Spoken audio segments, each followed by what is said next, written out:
नमस्कार साथियों, एक बार फिर से स्वागत है आपका अपना YouTube चैनल साइंस गुरु रवि में। गाइज, आज की इस वीडियो में हम बात करने वाले हैं थाइमस ग्लैंड के बारे में, यानी कि थाइमस ग्रंथि के बारे में।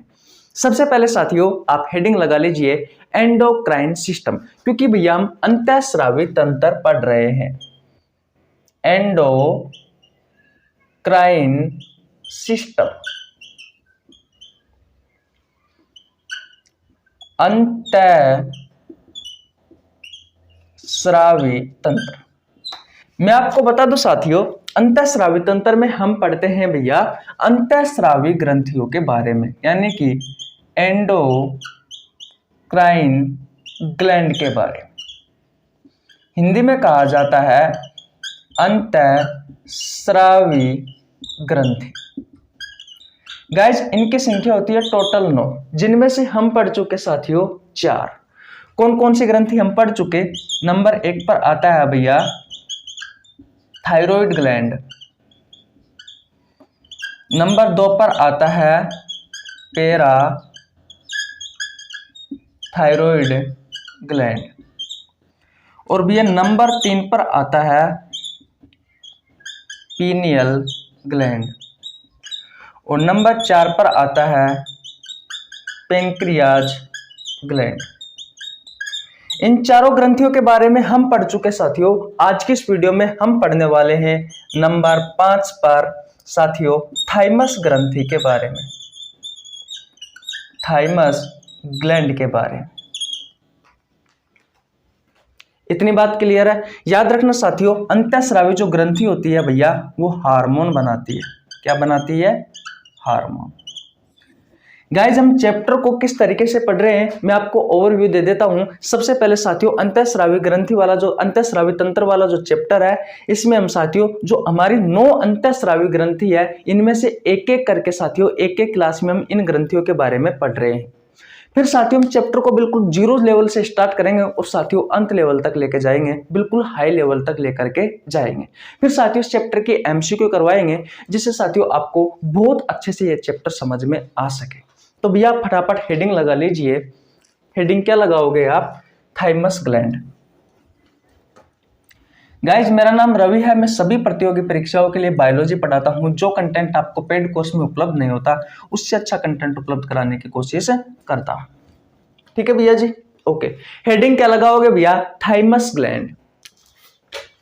यहां पे लगा लो थाइमस ग्लैंड, यानी कि हिंदी में कहा जाता है थाइमस ग्रंथि। इतनी बात क्लियर है?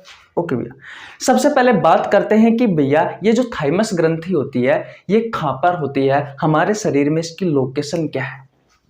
तो पहला जो पॉइंट है साथियों वो आता है लोकेशन पर। क्या है इसकी लोकेशन? साथियों ये होती है हमारी चेस्ट में, यानी कि सीने में। मैं चेस्ट लिख सकता हूं या फिर चेस्ट कैविटी लिख सकता हूं। जो हमारी सीने की अस्थि होती है साथियों, ये बिल्कुल सामने वाली, इस सीने की अस्थि को कहा जाता है साथियों स्टर्नम। क्या कहा जाता है? स्टर्नम। तो ये स्टर्नम के पीछे की तरफ होती है। और मैं ये भी कह सकता हूं साथियों कि ये हमारे हृदय के पास होती है। हमारा हृदय जहां होता है साथियों, ये बिल्कुल हमारे हृदय के पास होती है। बोलो, तो ये तो हो गई साथियों इसकी लोकेशन। इतनी बात क्लियर है? ओके। नंबर 2 पर बात करें साथियों इस ग्रंथि से संबंधित, जो आपसे आपकी प्रतियोगी परीक्षाओं में क्वेश्चन पूछा जाता है, वो ये है साथियों कि ये उम्र के साथ इसका जो आकार है, ये जो है साथियों थाइमस जो ग्रंथि है साथियों, ये घटती चली जाती है और अंत में जाकर के साथियों बिल्कुल गायब हो जाती है हमारे शरीर से। तो देखिए 0 से लेकर के साथियों आप कह सकते हो कि 15 से 25 तक तो साथियों ये क्या करती है? बढ़ती है। ठीक है। और साथियों 25 के बाद में, 25 वर्ष के बाद में साथियों ये 55 से 60 वर्ष की उम्र तक साथियों ये घटती है और साथियों अंत में जाकर के ही लुप्त हो जाती है। अंत में जाकर लुप्त हो जाती है।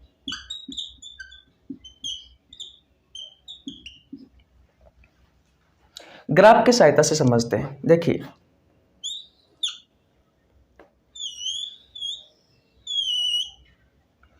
ये है आपके 0 से लेकर के 5 वर्ष।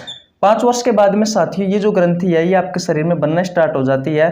और भैया बिल्कुल यहाँ पर टॉप ये है 25 की उम्र, यानी कि 15 से 25 तक साथियों ये जो है साथियों ये भैया इंक्रीज होती है, बढ़ती है। और 25 के बाद में साथियों जैसे ही आप आगे बढ़ते हो भैया तो 55-60 की उम्र में आते आते साथियों ये आपके शरीर से गायब हो जाती है और अंत में जाकर तो बिल्कुल खत्म ही हो जाती है। बोलो, तो साथियों ये उम्र के साथ बढ़ती है भैया, इसका आकार उम्र के साथ बढ़ता है। और फिर साथियों जैसे जैसे ये आपकी उम्र बड़ी होती जाएगी 25 के बाद में, तो फिर साथियों इसका आकार घटता चला जाएगा और अंत में जाकर के गायब हो जाएगी। बोलो, इतनी बात क्लियर है? स्क्रीनशॉट ले लीजिए साथियों। तो नंबर 2 पर साथियों हम ये पॉइंट लिख सकते हैं भैया कि यह ग्रंथि उम्र के साथ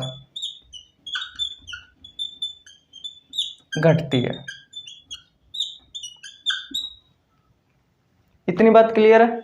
ओके भैया, स्क्रीनशॉट आपने ले लिया ही होगा, मिटा देता हूं साथियों। अब बात करते हैं साथियों कि भैया थाइमस ग्रंथि से कौन सा हार्मोन निकलता है। क्या आपको पता है साथियों कि थाइमस ग्रंथि जो होती है वो कौन सा हार्मोन का निर्माण करती है और उस हार्मोन का कार्य क्या है? देखिए ये जो थाइमस ग्रंथि है साथियों ये करती है भैया थाइमोसिन हार्मोन का निर्माण। थाइमोसिन जो हार्मोन होता है भैया इस थाइमोसिन हार्मोन का निर्माण करती है। अब बात यह आती है साथियों कि हार्मोन कार्य क्या करता है। तो इसका कार्य समझने से पहले साथियों आपको कुछ बातों का पता होना अति आवश्यक है। जैसे कि क्या आप ब्लड के बारे में जानते हो? देखिए भैया आपका जो ब्लड होता है, आपका जो रक्त होता है जिसे आप रुधिर कहते हो, ये साथियों 2 भागों में बटा हुआ होता है। एक होता है साथियों ठोस भाग और एक होता है द्रव भाग। जो ठोस भाग होता है साथियों उसमें हम रक्त कणिकाओं के बारे में पढ़ते हैं, जैसे कि आरबीसी, डब्ल्यूबीसी, प्लेटलेट्स। और साथियों जो द्रव वाला भाग होता है उसमें हम प्लाज्मा के बारे में पढ़ते हैं। रक्त का साथियों जो ठोस भाग है भैया वो होता है 45% और जो द्रव वाला भाग है साथियों वो होता है साथियों 55%। तो देखिए सबसे पहले समझते हैं, ब्लड के 2 भाग होते हैं, एक होता है ठोस भाग और एक होता है द्रव भाग। जो द्रव भाग है साथियों ये पूरे ब्लड का 55% होता है, इसमें हम प्लाज्मा के बारे में पढ़ते हैं। जो ठोस भाग है साथियों पूरे ब्लड का 45% होता है, इसमें हम रक्त कणिकाओं के बारे में पढ़ते हैं। इतनी बात क्लियर है? रक्त कणिकाएं 3 होती है साथियों, आरबीसी लाल रक्त कणिका, डब्ल्यूबीसी श्वेत रक्त कणिका और भैया प्लेटलेट्स। इतनी बात क्लियर है? अब देखिए साथियों बात करते हैं हम डब्ल्यूबीसी की, क्योंकि भैया इस थाइमोसिन का संबंध किससे है? इस थाइमोसिन हार्मोन का संबंध है भैया डब्ल्यूबीसी से।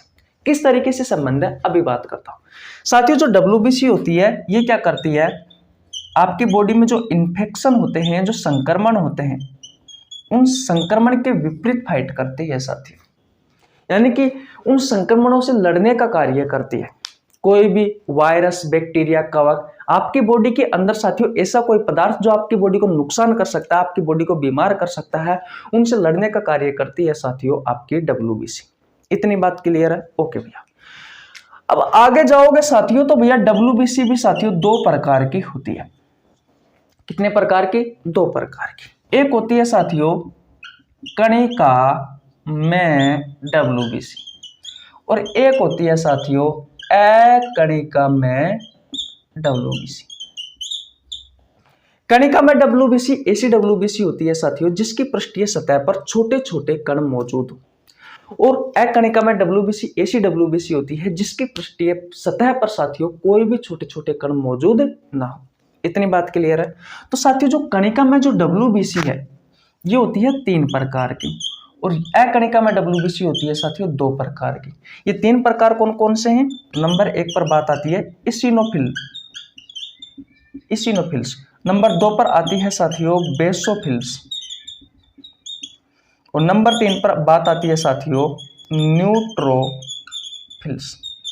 ये 3 फिल है साथियों, ये 3 प्रकार है साथियों कणिका में डब्ल्यूबीसी के। इतनी बात क्लियर है। एकणिका में डब्ल्यूबीसी के दो प्रकार कौन से हैं साथियों? नंबर 1 पर आता है साथियों मोनोसाइट और नंबर 2 पर आता है लिम्फोसाइट। लिम्फोसाइट।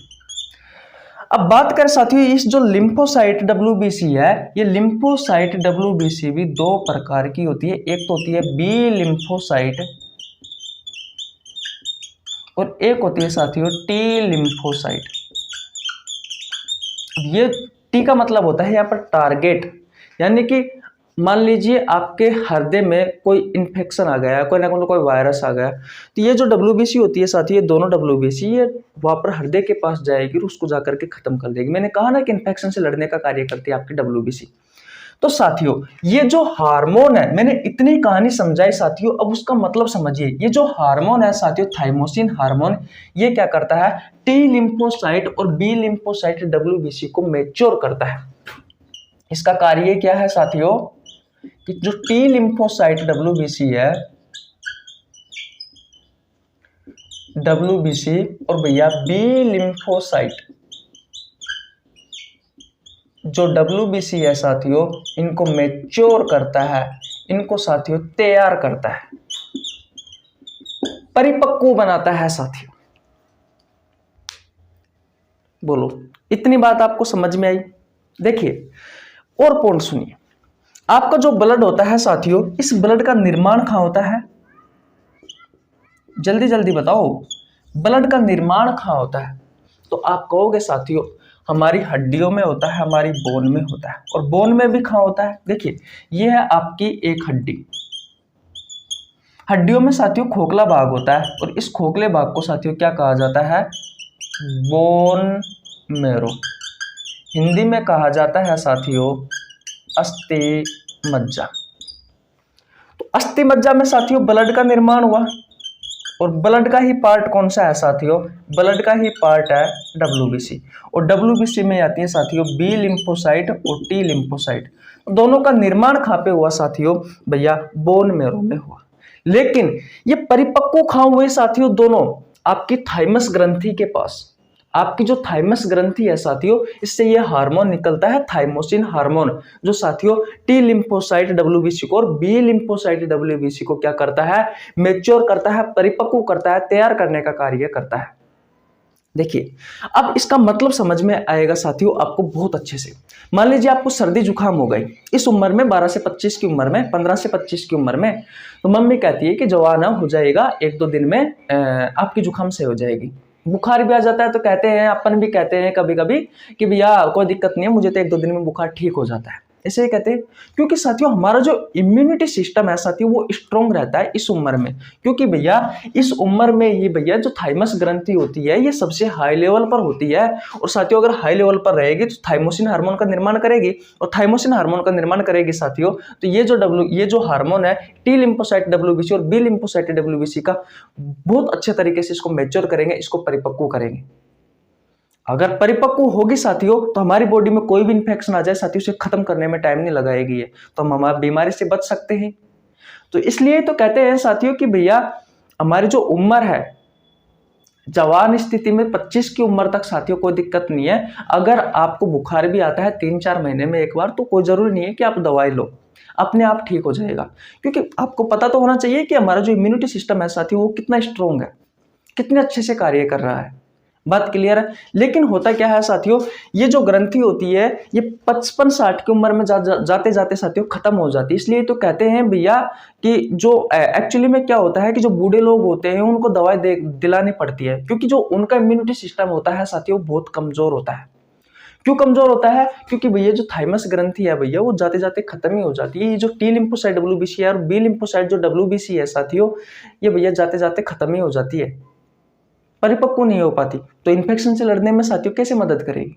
हाँ ऐसी बात नहीं है उनका इम्यूनिटी सिस्टम बिल्कुल ही कमजोर होता है साथियों। और भी बहुत सारी डब्ल्यूबीसी है जैसे कि मैंने आपको बताया ये कार्य करती रहती है। लेकिन बात की जाए इसकी तो ये कारण है। तो साथियों इस हार्मोन का मुख्य कार्य क्या है? टी लिम्फोसाइट डब्ल्यूबीसी और बी लिम्फोसाइट डब्ल्यूबीसी को मैच्योर करना, तैयार करना। बात क्लियर है?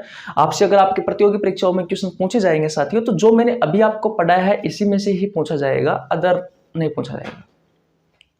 और फिर बाद में इससे और भी अच्छे अच्छे जो क्वेश्चन बनते हैं साथियों, जब हम एमसीक्यू सीरीज करवाएंगे तब आपको बहुत अच्छे से करवाएंगे। तो भैया हमने 5 ग्लैंड्स पढ़ ली, अब हमारी बची हुई है साथियों 4 ग्रंथि और। बात क्लियर है? ओके भैया, तो मिलते हैं नेक्स्ट वीडियो में, तब तक के लिए जय हिंद जय भारत। आप स्क्रीनशॉट ले लीजिए और देखिए साथियों, मैं फ्री ऑफ कॉस्ट बायोलॉजी पढ़ाता हूँ, आपसे 1 रुपये नहीं लेता। बस आपको क्या करना है, हमारी वीडियो देखने के लिए जो लाल कलर का सब्सक्राइब का बटन है उसे दबाना है, और उसके पास में साथियों घंटे का एक बटन है, उस पर क्लिक करके ऑल पे सिलेक्ट करना है, जिससे आपके पास हमारी वीडियो का नोटिफिकेशन टाइम टू टाइम पहुंच सके। इतनी बात क्लियर है? ओके, मिलते हैं नेक्स्ट वीडियो में, तब तक के लिए जय हिंद जय भारत।